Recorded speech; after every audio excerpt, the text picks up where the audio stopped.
Hello everyone, and today we are going to discuss about the temperature effect on two hinge arch. So last जो lectures हम लोगों ने इससे पहले discuss किया है, नंबर ऑफ लेक्चर्स हम लोग बात कर चुके हैं आर्चेस के बारे में। हमारा टॉपिक जो चल रहा है लास्ट लेक्चर से वो आर्चेस चल रहा है, जिसमें फर्स्ट ऑफ ऑल मैंने आपको इंट्रोडक्शन ऑफ आर्च बताया था कि बेसिकली आर्च क्या होता है और किस तरीके से बीम को उसको रिप्लेस किया जाता है, किस कंडीशंस में वो हमें इकोनॉमिकल होगा और कहाँ पे हमारे अनइकोनॉमिकल होगा, राइट।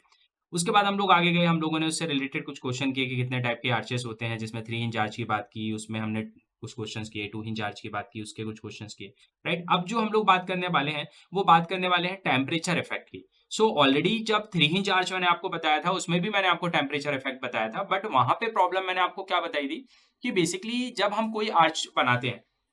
कोई भी टाइप का आर्च होता है 3 इंच या 2 इंच, अगर पर्टिकुलर हम 3 इंच आर्च की बात करें तो 3 इंच आर्च में हमें पता है कि होता क्या है, एक हिंज आपका ए पॉइंट पे होता है, प्लस एक हिंज आपके सेंटर में होता है और फिर लास्ट वाला हिंज आपके लास्ट हिंज पे होता है। तो बेसिकली जब इस पे टेम्परेचर का इफेक्ट पड़ता है, टेम्परेचर का मतलब जब टेम्परेचर राइज करता है या टेम्परेचर डाउन होता है, तो बेसिकली क्या होता है, टेम्परेचर इफेक्ट जब आता है, टेम्परेचर राइज करता है, बढ़ता है, तो उस कंडीशन में क्या होता है कि यहाँ से ये आर्च जो होता है, इसका जो बीच का पार्ट है जिसको आप राइज बोलते हैं 3 इंच आर्च में, वो राइज बेसिकली बढ़ जाता है, ये आपका बढ़ जाता है, ये कुछ इस तरीके से हो जाता है, ये राइज बढ़ जाता है।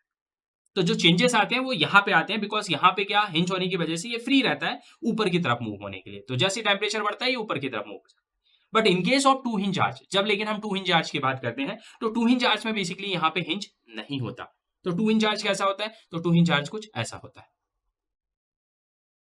यहाँ पे हिंज होता है, ये आपका हिंज सपोर्ट होता है और ये हिंज सपोर्ट होता है।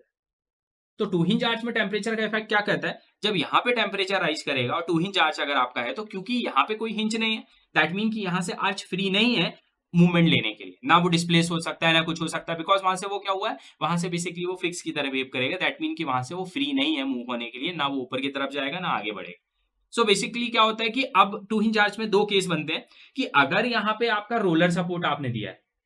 रोलर सपोर्ट अगर आपने दिया है, कौन सा रोलर, रोलर सपोर्ट दिया, तो उस केस में क्या होगा, जब इस पे टेम्परेचर राइज करेगा तो उस कंडीशन में क्या होगा, इसकी बेसिकली क्या होता है, लेंथ बढ़ जाती है,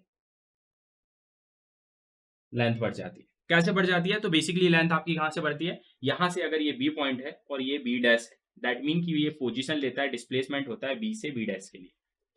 क्योंकि रोलर है, टेम्परेचर राइज किया तो ये एक्सपांड करने की कोशिश करेगा, अब एक्सपांड करने की कोशिश करेगा तो इस एंड पे आपने रोलर दे रखा है, तो रोलर क्या हो सकता है, मूव हो सकता है, तो एक्सपांड करेगा तो ये क्या करेगा, ये रोलर आगे की तरफ मूव होने लगेगा।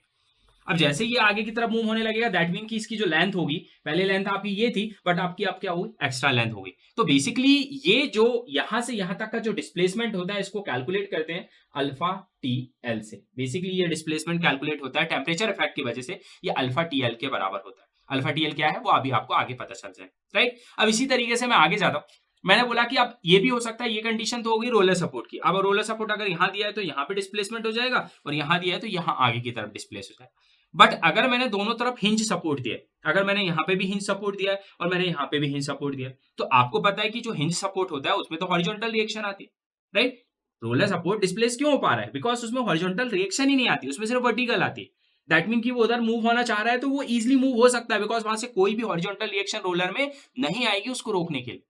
बट अगर मैंने दोनों तरफ हिंज सपोर्ट दे दिया, यहाँ पे भी मैंने हिंज दे दिया और दूसरा मैंने यहाँ पे भी हिंज दे दिया,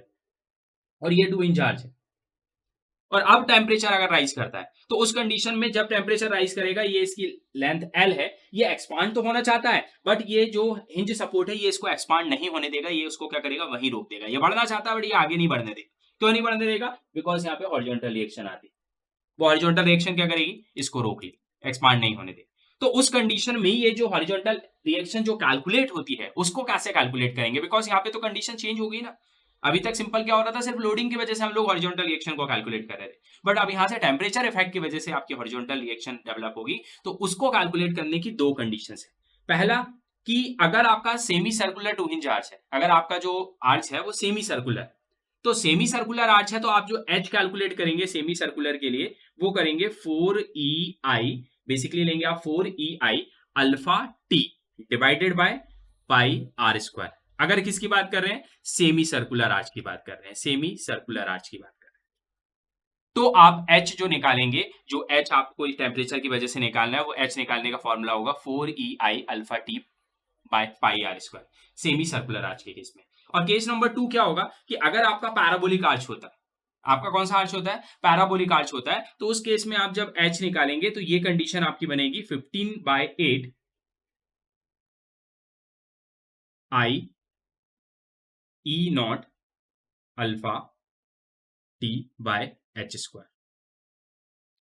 अगर ये पैराबोलिक आर्च है तो उस कंडीशन में जो आप कैलकुलेशंस करेंगे वो क्या करेंगे, उसमें 15/8 आप अप्लाई करेंगे, ई नॉट या ई आप जो मान लें, आई मतलब मोमेंट ऑफ इनर्शिया, अल्फा जो आपके पास गिवन होगा, टी मतलब जो भी टेम्परेचर आपके पास होगा, divide by h square. H square मतलब यहाँ पे जो अपन राइज को एच बोलते हैं, तो वो आपको एच लेना पड़ेगा। तो पैराबोलिक आर्च में आप एच को इस तरीके से कैलकुलेट करते हैं, इसका यूज करके करते हैं। और अगर सेमी सर्कुलर आर्च होगा तो उसमें आप ये कंडीशन यूज करेंगे एच को कैलकुलेट करने के लिए, राइट। तो बेसिकली जो इफेक्ट होता है टेम्परेचर का वो यही होता है। अब एक और चीज होती है इफेक्ट ऑफ रिप शॉर्टनिंग भी होता है। रिप शॉर्टनिंग का मतलब क्या होता है, तो इसमें क्या होता है कि टेम्परेचर का इफेक्ट आता है आपके आर्च पे, या बेसिकली आपका लैक ऑफ विड्थ की कंडीशन बनती है, तो उसमें क्या होता है कि आपकी स्पान लेंथ जो होती है वो कम हो जाती है। आपका जो होता है उसमें जो लेंथ आपकी जितनी है उससे बेसिकली कम होती है, तो उस पार्ट को जिसमें टेम्परेचर का इफेक्ट भी इफेक्ट करता है और हॉरिजॉन्टल जो थ्रस्ट लगती है उसका भी इफेक्ट रहता है, जिसकी वजह से आपकी लेंथ क्या होती है, कम हो जाती है। जैसे आपका आर्च है, यहाँ से भी हॉरिजॉन्टल इफेक्ट है, यहाँ से भी हॉरिजॉन्टल इफेक्ट है, तो उसकी वजह से आपकी लेंथ कम हो जाएगी, तो उसको क्या बोलते हैं, रिप शॉर्टनिंग बोलते हैं। तो वो एक अलग चीज होती है, लेकिन हम जब एनालिसिस ऑफ आर्च करते हैं, एनालिसिस करते हैं आर्च का, तो रिप शॉर्टनिंग को हम कंसीडर नहीं करते, उसके लिए हम उसका कोई एनालिसिस नहीं करते। बट टेम्परेचर इफेक्ट जब रहेगा तो उस केस में जरूर हम एच को इस कंडीशंस को यूज करके निकालेंगे in the case of 2 hinge arch. और 3 हिंज आर्च के लिए आप जो पुराने लेक्चर्स हैं उसको देखिएगा, उसमें मैंने बताया था कि 2 हिंज आर्च में बेसिकली ये आपका जो सेंटर वाला हिंज होता है वो किस तरीके से ऊपर जाता है, तो इस चीज को हम कैसे कैलकुलेट करते हैं, जो डायलेच एक्स्ट्रा आपका होता है वो मैंने बताया हुआ है। So thank you so much. और नेक्स्ट लेक्चर में मैं दिखाऊंगा कि बेसिकली इस एच को किस तरीके से कैलकुलेट किया जाता है in the case of temperature effect in 2 hinge arch. Thank you.